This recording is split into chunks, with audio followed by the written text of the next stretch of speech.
All right, guys, thanks for joining us on our weekly sales training. Again, this is kind of a training we're going to do every single week just to get some important, and hopefully useful sales training out.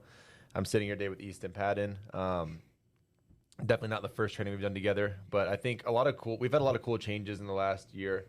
From people going and working, doing more virtual sales, people tapping in and doing, more advanced market sales, more annuity sales, IUL sales, and kind of, really getting to use their whole license, right?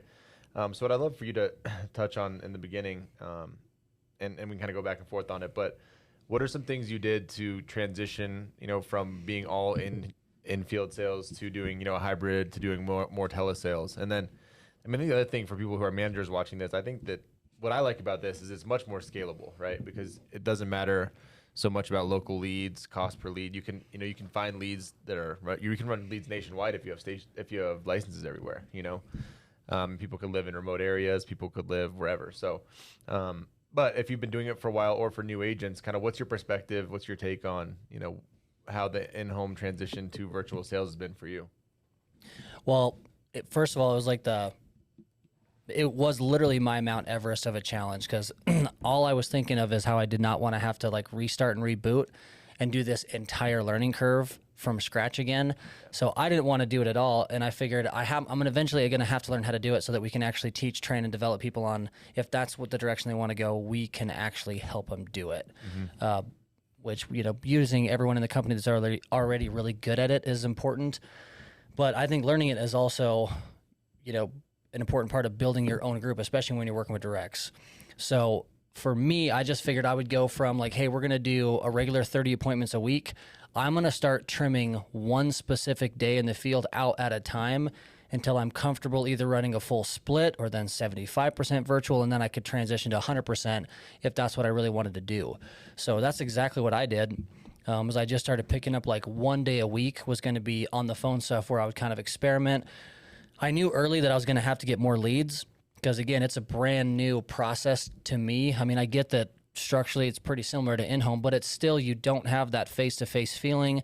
The natural rapport that you have from looking somebody directly in their face while you're, asking them some potentially hard questions so that you can actually have a good why in the appointment. That's a little bit harder to do virtually. So you're going to have to run more appointments almost always.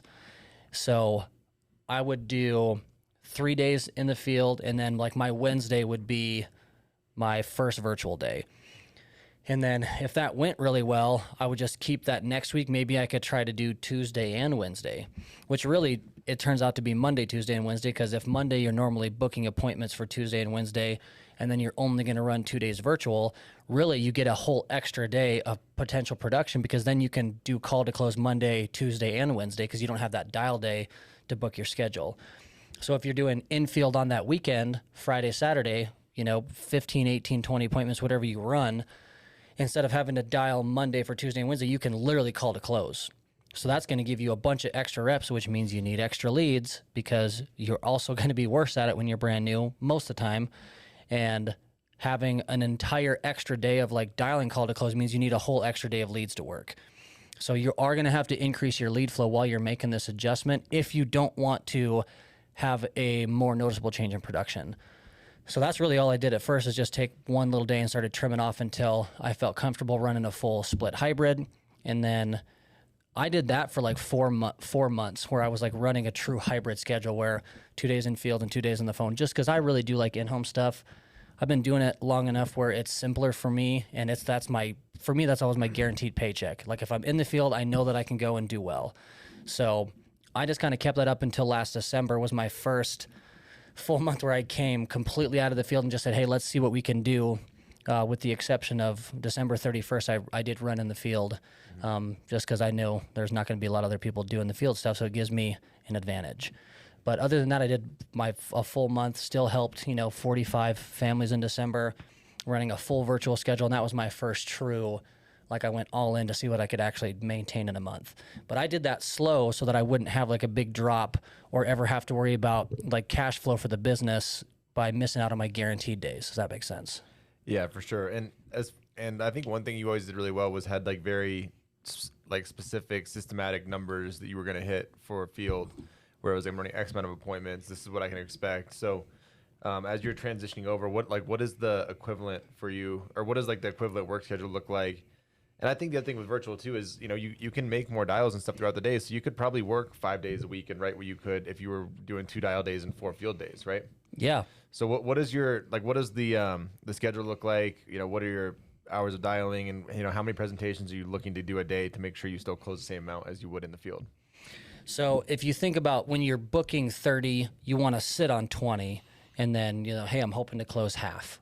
And that still puts you at, 10 policies, 10 applications, whatever, a week that you're, setting in for submit. So with virtual, if you think about, you'll probably get half of your scheduled appointments. So I didn't do a lot of scheduling, dude. I was always looking to get people on the phone and then see if they had time to do a conversion conversation where I was actively trying to get them to grab pen and paper. Let's do 15, 20 minutes. It's not going to take me that long, and create an appointment.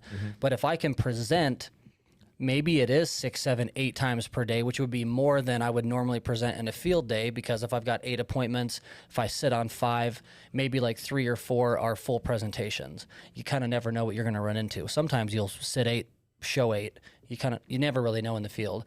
But for virtual stuff, you always want to make sure that your presentation count is going to be higher, because you are going to have a little bit more pushback while you're learning the structure of your virtual presentation. So I'm always looking to see if I can present between 6 and 8 times a day virtually to try to match my same production of all infield stuff, which may require, if I'm getting 151 month leads as an example, maybe that's going to take 200 or 225 of those same lead type to get my 6 to 8 presentations each day, Monday, Tuesday, Wednesday. And you may have to, you want to have a lead mix anyway, but that was just one example. So 6 to 8 presentations a day virtually, that's what I'm always looking for. I think the biggest misconception of virtual is that it's easy to have a lazy man's success selling from the PJs from home. And really, when you're starting out virtual, the volume is a lot more. You're going to make more dials, you want more presentations, because you are going to close less over the phone, especially at first. Certainly there's exceptions to every rule, and there's people in our company that are very, very good at virtual, so they can maybe have a 60, 70, 80% close ratio, but always stack the deck in your favor. No different than the field stuff. Have those 6 to 8 plus presentations per day, increase lead flow, definitely increase dials. Your hours are going to be the same. Maybe it's 8, 10, 12 hours a day while you're learning, but I would just do a reset of hey, your next 90 days, if you're going to try to perfect virtual, run your next 90 days like you're a brand new agent, so that you can pick up that skill set faster and then learn your virtual numbers, because they are going to be different than your field numbers. Yeah, and I think to kind of your initial point with this, it's if you want people to sell virtually and you're running a team, and you go, oh, other people are doing it, just start selling virtually, and you're not actually digging in there and getting your hands dirty and figuring out what works and what doesn't work, it's kind of hard to give the right advice, right? Whereas if you're getting in there like what you were doing and figuring out what works, what doesn't work, what the pitfalls are, then you can actually coach on it and you can build your team that way, right? But I think in the beginning we were if you want to sell virtual, just go ahead and do it without any of the main people actually learning how to do that, right? So I think that's huge that you're actually in there digging in and figuring out what to do and what not to do. Well, and you can cheat. So you remember when we were talking about being able to manipulate your run schedule? Yeah. Where hey, you can fit in 40, 45, 50 appointments in a week. So you can literally steal an extra full week of production a month. Well, with virtual, you can steal hours off of your calendar, because you can start, for us, we're Mountain, so we can start EST and work that timeline, then Central, then Mountain, then West. So you can get a lot more production hours out of your day because you can cheat the calendar, which this is one of the, buying time is the hardest thing that you try to do in business if you're trying to get ahead, is use as much time as you have while you're either developing, building, selling, or whatever. Dude, you can really work your calendar like a maniac. You can start doing dials at 5:30 in the morning for us if you're working EST, because that's 7:30 their time, or 6 o'clock, and then just work your way back. And you can definitely take advantage of a lot more time than you could just run in the field. Yeah, absolutely. And then the other thing we talked about a little bit too was, with the transition, doing more virtual sales, we've focused a lot on agent profitability and finding different lead types and all that stuff that works. But what is some stuff that you've been doing with you and your team to focus on, finding annuities and IUL opportunities and adding that in and teaching agents that from the beginning? Well, yeah, we've been working for a handful of months on figuring out how do we get access to more IUL type leads. So like, lead generation from video ads and different social media platforms besides just running CRM only or running mortgage protection only or running Facebook final expense only. Like, have a little blend of all of it and then figure out, hey, can we negotiate deals with vendors where, like, I can't remember what the company is, but we'll get a WorkSpots notice where, hey, you can get this vendor half off this week for statewide leads. So like, let's take them. So I think just always being flexible and trying different lead vendors. And then, well, I mean, I'm pretty connected with you on figuring out, hey, what's another angle that we could take for some additional lead gen type stuff. But I want to have, Juan was such a great example of learning the traditional simplified issue version of the business, and then he learned how to create social media ads for like IUL stuff. So we're just constantly trying to figure out on how do we get more high level leads into people's hands to give them a little bit better mix and blend in their lead flow. So that's kind of what we're just trying to ask as many people as we can what they're trying, and then try to see if we can set it up the same way.